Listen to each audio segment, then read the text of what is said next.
Okay, what we have here is a video of the better part, at least, of the United States Navy air wing on the current nuclear powered aircraft carriers. I don't have everything here, but I have most of it. What you see here to the immediate left is the F-35C, the stealth fighter that is now coming out. Excellent aircraft. The F-35C has a larger wing than the other F-35s, the A and B.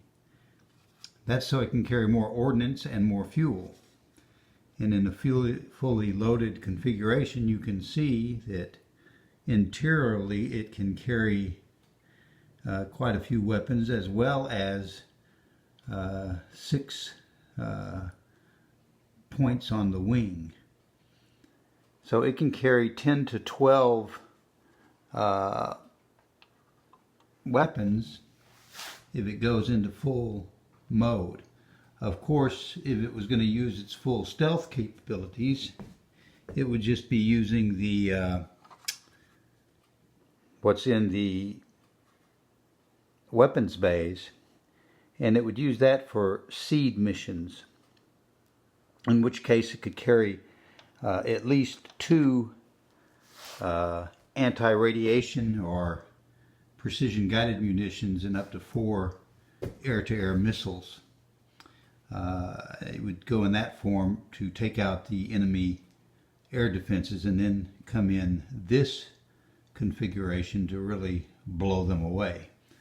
Of course, you have the F-18F here, and when you look at it, as you can tell, it has a significant amount of carriage. It can carry up to 4 under each wing and then 1 in the middle, so it can carry 9 to 10 weapons and large ones, and has decent range to do so. Of course, I have it. I didn't put it in here because it's not been made yet, but the advanced Super Hornet with its stealth, it's got a stealth under the mid portion of the aircraft, a stealth carrying pod, as well as the conformal fuel tanks on top of the wings. It gives it much further range and gives it an example of carrying up to 6 weapons in the large pod. I didn't put that there because it's a proposal and hasn't been accepted yet, and we're still using the FAF.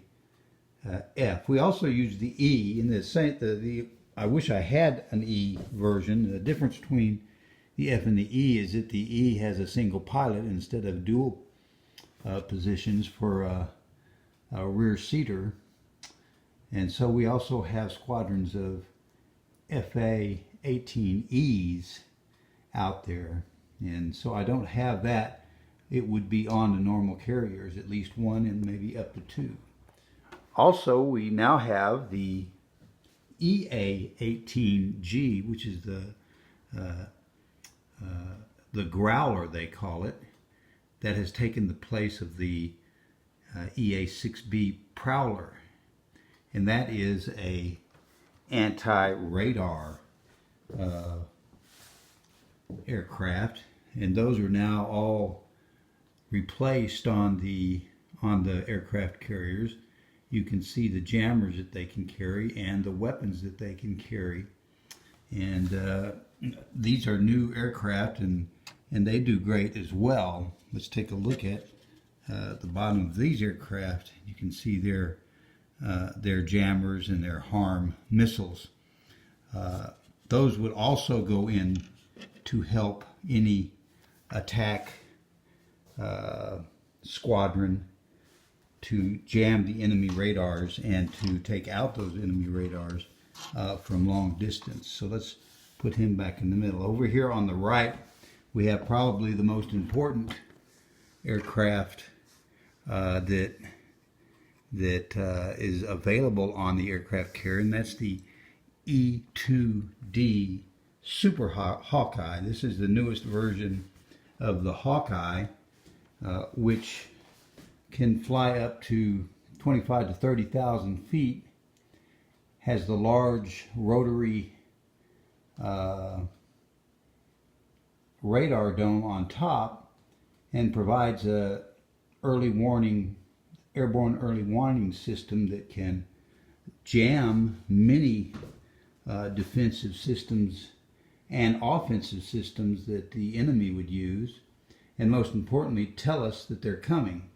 And the new radars can look right down on the surface and grab the missiles if they get launched before we can intercept them. But really, we put those things out on the threat axis, and the idea is for them to see several hundred miles out and see the enemy before they can launch their missiles, and then hopefully vector some of these aircraft, either the stealth aircraft or the fighters, the Hornets, to shoot those things down. That's the most important aircraft on the aircraft carrier, and besides the French, who have a nuclear aircraft carrier and have bought E-2Cs from us, it's an advantage that the United States holds over all comers. Hopefully, in a minute, I'll talk about another one that might be coming out that we would use on our America-class LHA and WASP-class LHD.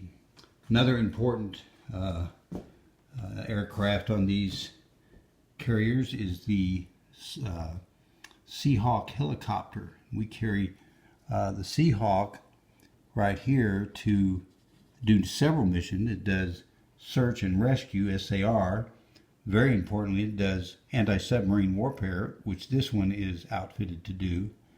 And that is on the aircraft carrier as well as on the escorts to provide anti-submarine protection.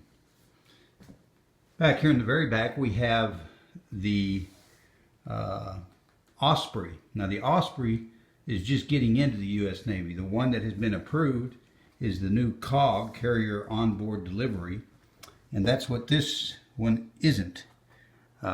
This is a actual proposed anti-submarine warfare version. As you can tell, it can carry 4 torpedoes, twice the number of the this is of course also the ramp for the carrying either personnel or equipment in the COG version. But the anti-submarine version would in effect provide us with a much needed longer version anti-submarine warfare platform, sort of like the S3 used to be. It was foolish for us to get rid of the S3s, and the S3s, many of them are still out in the desert, could probably be upgraded, but these would be new aircraft builds and would have a very, very good range and be able to be refueled. And that would be important, oh so important, to be out on the threat axis for an aircraft carrier group or any LHA or amphibious ready group or amphibious expeditionary group.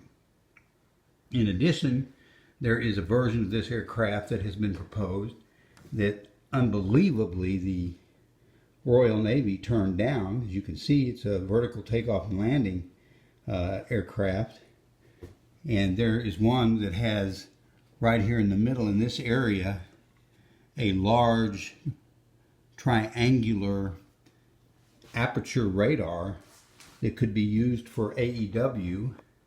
It would be able to fly much higher than the helicopters the Royal Navy is using and see much further. And given the money the Royal Navy spent on these 2 new large carriers, it's just unbelievable to me they didn't accept or buy the AE, it's called the EV-22. I believe that aircraft is going to be built, and the first person to use it is probably going to be Japan. Japan has announced their Izumo aircraft carriers now are going to be carrying the F-35B, not the C, because they'll be using the vertical takeoff, short takeoff and landing F-35B, but they're going to outfit their two carriers with those, and they're going to need an AEW platform, and I'm hoping that they choose to pick up the EV-22 that's been out there now for several years and could provide them with a very effective aircraft. In fact, the most effective aircraft in the world today, outside, of course, of the E-2D Super Hawkeye or Advanced Hawkeye. So that would also be an aircraft that all of our allies, including ourselves, could find good use for. We have now decided to build large escort type vessels, carriers in the America class that can carry 20 or more Joint Strike Fighters, and we need to have a good AEW solution for them, and the Osprey answers that question. It's available. It's ready to go. Somebody just needs to choose it. I think the Japanese will probably do so. I would be surprised if they didn't. They may not. They may choose to go the helicopter version. I hope sincerely they do not. They've already chosen the Osprey to work on those aircraft carriers of theirs, and hopefully they will choose the EV-22 to add to their carrier. If they do, then I expect we'd see them on the Wasp class, the America class, probably see them on the Canberras, probably see them on the Dokdo Korean ships. The Indians would be interested in them, the Italians, the Spanish, and maybe after all of that, the Royal Navy would change its mind. But the V-22, which is just entering the fleet without the weapons and everything, to be used for the carry-on board delivery, the COD aircraft, that's already been chosen and will be delivered soon to the fleet to replace the C-2 Greyhounds.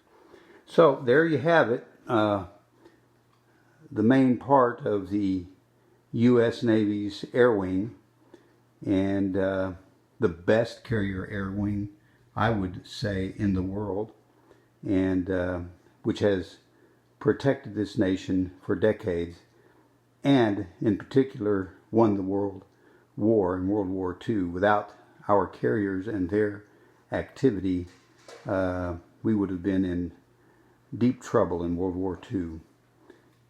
We have now maintained that advantage over the decades, and hopefully and prayerfully to God we will continue to do so. Thanks. This is Jeff Hitt. Bye-bye.